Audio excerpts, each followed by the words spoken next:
अस्सलामुअलैकुम volume 157 part 3 explain in Urdu Hindi. काई कबीले में उस्मान साहब सरदारी खेमे से बाहर आते हुए गुंदूज साहब से कहते हैं, जब से सुल्तान मसूद का इंतकाल हुआ है हमने हमेशा जंग होने से रोका है। हम हमेशा इस मकसद के पीछे खड़े रहे हैं कि अब हम पीछे हटने वाले नहीं हैं। हमने जंग शुरू नहीं की लेकिन हम इसे खत्म करेंगे इंशाअल्लाह। ये कहते साथ ही उस्मान साहब घोड़े पर जा बैठते हैं और मजीद कहते हैं, गुंदूज साहब जानदार कबीले के शुमार में सिपाही भेजें, वो तीर चलाएंगे और अपनी तलवारें इस्तेमाल करेंगे। तीर कमान से निकल चुका है, अब अपने सिपाहियों को मुतला करो। तो गुंदूज साहब कहते हैं, जैसा आप कहेंगे वैसा ही करूंगा उस्मान साहब। यह सुनकर उस्मान साहब कहते हैं, कबीला आप और सुंगुर आगा के सुपुर्द थे। चलो उरहान हम जानते हैं कि अलाउद्दीन और गोंचा कहाँ मिलने वाले थे, आइए अलाउद्दीन को ढूंढकर हकीकत जान लें। ये कहते साथ ही उस्मान साहब उरहान और सिपाहियों के साथ रवाना हो जाते हैं। दूसरी तरफ खेमे के बाहर छुपा के उमाद सूरत हाल देख रहा होता है। इसलिए में मेहमद उसके पास आता है और कहता है, यहाँ बहुत ज्यादा लोग हैं, हम यहाँ से नहीं निकल सकते, हम तरबियत के मैदान से फरार हो जाएंगे। इसके साथ ही वो दोनों मैदान की जानिब बढ़ जाते हैं। मैदान ही में फातिमा नन्हे बच्चों को मशकें करवा रही होती है और उन्हें लड़ता हुआ देखकर कहती है, माशाल्लाह बहादुरो माशाल्लाह। मैदान में पहुंचकर मेहमद एक जानिब देखते हुए कहता है, घोड़े वो रहे, चलो मेरे साथ। मश्क के दौरान गाजी फातिमा के पास आकर कहता है, अगर शहजादे पकड़े गए तो क्या होगा, अगर शहजादे और गोंचा खातून मर गए तो क्या होगा। फातिमा उससे प्यार करते हुए कहती है, गाजी ऐसी बातें ना करो, ऐसा नहीं होगा, मेरा भाई ये मसला खुद हल करेगा। आगे बढ़ते हुए सिपाही मेहमद और क्यूमास को देख जाते हैं और कहते हैं, रुक जाओ, आप लोग यहाँ क्या कर रहे हैं। शोर की आवाज सुनकर फातिमा भी उस जानिब बढ़ जाती है, जबकि मेहमद और क्यूमास का सिपाहियों पर टूट पड़ते हैं। फातिमा जाती है, तीर कमान उठाकर आगे बढ़ती है और देखती है कि उसके सिपाहियों को नीचे पटक दिया गया है। ये देखकर फातिमा गाजी से कहती है, गाजी जाओ और सिपाहियों को इतला दो। फातिमा आगे बढ़ते हुए मेहमद और क्यूमास पर तीर तान लेती है और कहती है, रुक जाओ, कहाँ जा रहे हो। मगर इसलिए में फितनत पीछे से फातिमा को दबोच लेती है और कहती है, तुम गलत वक्त पर गलत जगह पर हो फातिमा। फातिमा कहती है, तुम कबीले से बाहर नहीं निकल सकोगे। आइकुद भी सिपाहियों के साथ वहां पहुंच जाता है। उसे आगे बढ़ता हुआ देखकर फितनत कहती है, करीब मत आना वरना मैं फातिमा खातून को बगैर किसी हिचकिचाहट के मार डालूंगी। मेहमद कहता है, हमें जाने दो या हम फातिमा खातून के खून से रास्ता साफ करेंगे, जाने दो हमें। फातिमा खातून को मुश्किल में देखकर आइकुद सिपाहियों को पीछे कर देता है और मेहमद से कहता है, उस्मान साहब को इस बारे में पता चलने के बाद तुम्हें कौन बचाएगा मेहमद। तो मेहमद कहता है, जब दरमियान फौज आएगी तो उस्मान साहब भी तुम्हें नहीं बचा सकेंगे। ये कहते साथ ही मेहमद और क्यूमास आगे बढ़ते हैं और घोड़े पर सवार हो जाते हैं। मेहमद फितनत से कहता है, फितनत हमारे कबीला छोड़ने के बाद फातिमा खातून को छोड़ देना। ये कहते साथ ही मेहमद रवाना हो जाता है। उनके जाने के बाद फितनत जैसे ही खंजर पीछे करती है तो फातिमा उसे एक जोरदार थप्पड़ दे मारती है। सिपाही भी मेहमद के पीछे भाग पड़ते हैं। जंगल में पहुंचते साथ ही मेहमद कहता है, हम सबसे पहले बाजार जाएंगे, फिर वहां अलाउद्दीन का सुराग मिल जाएगा और मैं उसे मार डालूंगा,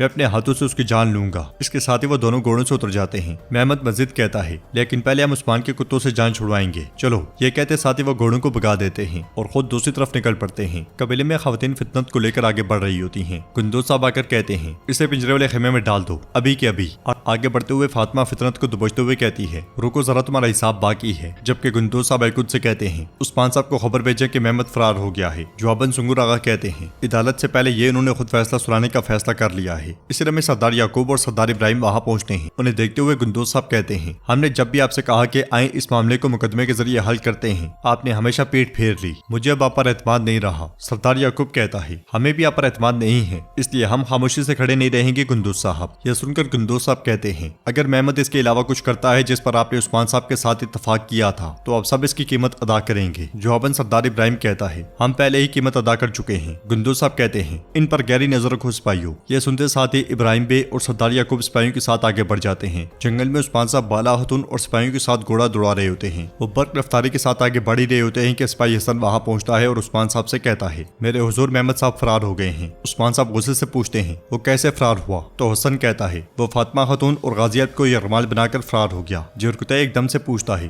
क्या बच्चे ठीक हैं। जवाबन हसन कहता है, वो सब ठीक है, अल्लाह का शुक्र है। यह सुनने के बाद उस्मान साहब उरहान से कहते हैं, तुम अलाउद्दीन के पीछे जाओगे और तुम जानते हो कि वो कहाँ हैं। उरहान कहता है, या तो मैं अपने भाई को वापस लाऊंगा या फिर कभी वापस नहीं आऊंगा हुजूर। उस्मान साहब कहते हैं, हम सरहदी बाजार जाएंगे ये जानने के लिए कि वहाँ क्या हुआ है। इसके साथ ही वो दो हिस्सों में तकसीम हो जाते हैं। उधर हम देखते हैं कि एक कारवां सराय में हसरियो बंदा होता है। इसलिए में बुरान उसके पास आता है और हंसते हुए कहता है, क्या आपको बहुत मारा पीटा गया था हसरियो। आप अपने माजी के हालात पर शेखी नहीं मारेंगे। आम यह है कि अब आप कौन हैं, देखो अब तुम मेरे हाथ में कैदी हो। तो हसरियो भी हंसते हुए कहता है, जो खुद को अजीम समझता है वो बहुत कुछ खो देता है। बुरान, आपने कोनूर के साथ क्या किया, क्या वो भी नहीं आया। जवाबन बुरान कहता है, वो आएगा, वो जरूर आएगा, उसका रास्ता जिहाद का रास्ता है। मैंने इस बात को बहुत अच्छे से यकीनी बनाया है। कोनूर में रबाई है और हमारा रास्ता एक है। यह सुनकर हसरियो कहता है, आखिरकार मैं समझ गया हूँ, अगर ऐसा है तो बताओ कोनूर कहाँ है। बुरान कहता है, वो इब्राहिम बे के पास गया है। जवाबन हसरियो कहता है, इसका मतलब है कि वो उसकी पेशकश को कबूल करेगा। बुरान कहता है, मुझे नहीं नहीं मालूम, लेकिन उनका कहना है कि शहजादे अलाउद्दीन साहब ने शहजादे अहमद को गोंजा खातून को अगवा करते हुए कत्ल किया था। मैं इस बात पर यकीन नहीं करता, लेकिन ये खबर गर्दिश कर रही है। हसरियो कहता है बुरहान ये जंग का सबब बनेगी। इब्राहिम बे ने क्या किया है यह सुनकर बुरहान कहता है वो हाल ही में उस्मान साहब के कबीले में गया है और मैं उनके बारे में कुछ नहीं जानता। इस पर हसरियो कहता है चुनांचे को नूर इसी वजह से इब्राहिम साहब के पास गया है, जबकि हमारा रास्ता एक ही है। इन पाबंदियों को हटाएं और मिलकर इस मामले को हल करें। उस पर यकीन करने के बाद बुरहान उसको लसीके खोलने लग जाता है। उधर हम देखते हैं कि मेहमद सरहदी बाजार में दाखिल होता है और घोड़े से उतरने के बाद वहां मौजूद सिपाहियों से कहता है मैं तुम लोगों पर भरोसा नहीं कर सकता,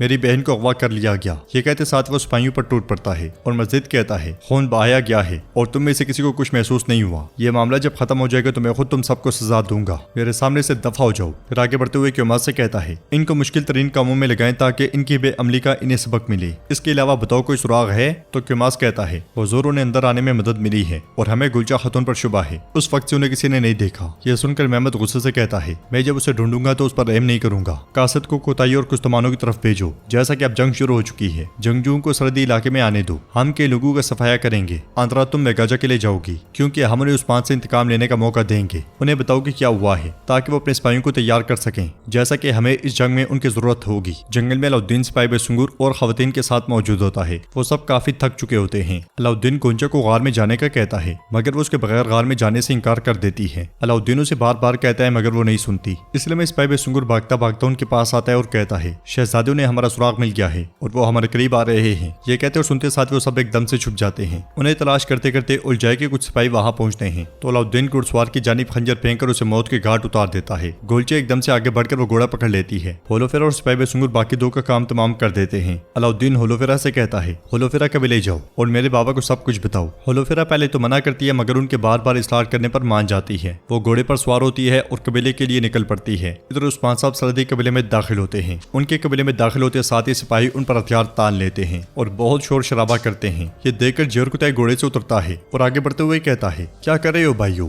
मैं जेर कुतई हूँ। जेर कुतई जिसने आपके साथ मिलकर खाना खाया और आपके साथ मिलकर एक दुश्मन के खिलाफ जंग लड़ी। मेरी बात सुनो भाइयों, मैंने तुमसे कभी झूठ नहीं बोला, मैंने झूठ कभी नहीं बोला। हमारे दरमियान इख्तलाफ आ गया है और हमें एक दूसरे का दुश्मन बना दिया गया है। मेरी बात सुनो, ये दो सरों वाले सांप का काम है। उस्मान साहब इस खेल को बेनकाब करने आए हैं। भाइयों हथियार नीचे रखो। मगर इसके बावजूद सिपाही पीछे नहीं हटते और ना ही हथियार नीचे करते हैं। ये देखकर उस्मान साहब घोड़े से उतरते हैं और खुद ही आगे बढ़ते हैं। सिपाही उनका रास्ता रोकते हैं तो उस्मान साहब कहते हैं जंगजू तुम जानते हो कि हम यहाँ तुम सबको मार सकते हैं, मोहतात रहें। फिर कुछ नेज़े पीछे करते हुए कहते हैं हम यहाँ भाइयों का खून नहीं बहाना चाहते। फिर एक सिपाही से बड़े प्यार से बात करते हुए कहते हैं आप ये जानते हैं कि हम ऐसा बिल्कुल नहीं चाहते। उस्मान साहब का रवैया देखकर सिपाही पीछे हट जाते हैं और उस्मान साहब पूछते हैं उन्होंने शहजादे अहमद को कहाँ कत्ल किया। ये सुनते साथ ही एक सिपाही उन्हें जिंदान तक ले जाता है और नाजरीन एपिसोड भी इख्तिताम पजीर होती है। अगर आपको वीडियो पसंद आए तो वीडियो को लाइक करें, चैनल को सब्सक्राइब करें और बेल आइकन पर लाजमी से क्लिक कर दें। इंशाल्लाह मिलते हैं नेक्स्ट वीडियो में। तब तक के लिए रखें अपना और अपनों का बहुत ज्यादा ख्याल। अल्लाह निगहबान।